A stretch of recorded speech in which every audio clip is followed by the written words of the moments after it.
পাচার হওয়া অর্থ দেশে ফেরাতে বিদেশি আইনজীবী নিয়োগ করবে সরকার। বাংলাদেশ ব্যাংকের governor doctor Ahsan H Mansur বলেছেন, বিদেশে পাচার হওয়া অর্থ পুনরুদ্ধারে বিদেশি আইনজীবী নিয়োগ করবে অন্তর্বর্তী সরকার। বড় অঙ্কের তহবিল উদ্ধারের জন্য তাদের কমিশন দেয়া হবে। রাজধানী সোনারগাঁও হোটেলে centre for non resident Bangladeshi কর্তৃক আয়োজিত ব্র্যান্ডিং বাংলাদেশ শীর্ষক কনফারেন্সের উদ্বোধনী অনুষ্ঠানে তিনি এসব কথা বলেন।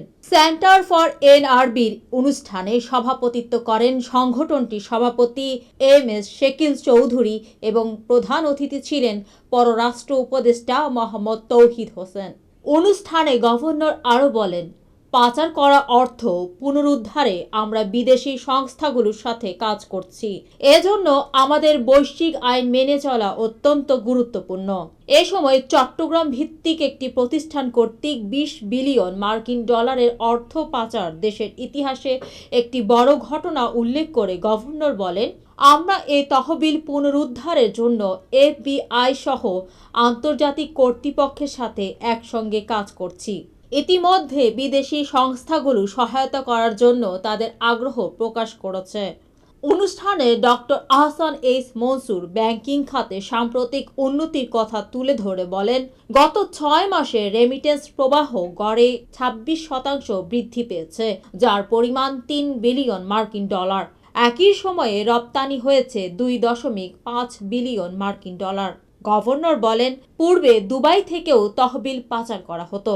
এখন স্বচ্ছতা ও কার্যকর ব্যবস্থা গ্রহণের মাধ্যমে আমরা এই ধরনের অর্থ পাচারের ঘটনা উল্লেখযোগ্যভাবে প্রতিরোধ করতে সক্ষম হয়েছি।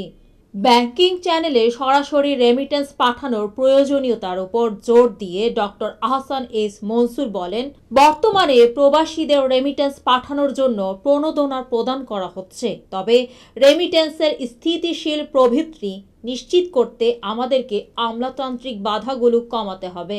কারণ এই বাধার কারণে অনেক সময় সৌদি আরব থেকে তহবিল প্রায় সময় দুবাই হয়ে বাংলাদেশে পৌঁছায়।